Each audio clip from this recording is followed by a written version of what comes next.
Hexagon Healthcare Systems, precision repair, every care.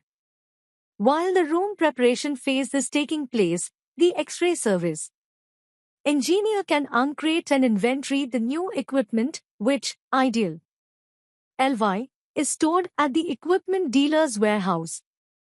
Many of the X-ray devices can be configured for their intended operation while at the warehouse and then tested ahead of time. The process of setting up and configuring equipment is called prestaging.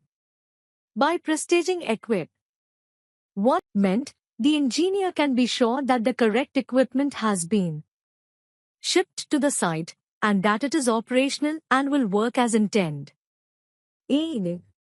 Prestaging will absolutely reduce the actual time of the installation. Many important tasks can be completed during prestaging phase that will reduce the actual installation time at the site. These include 1. Uncrating and equipment inspection.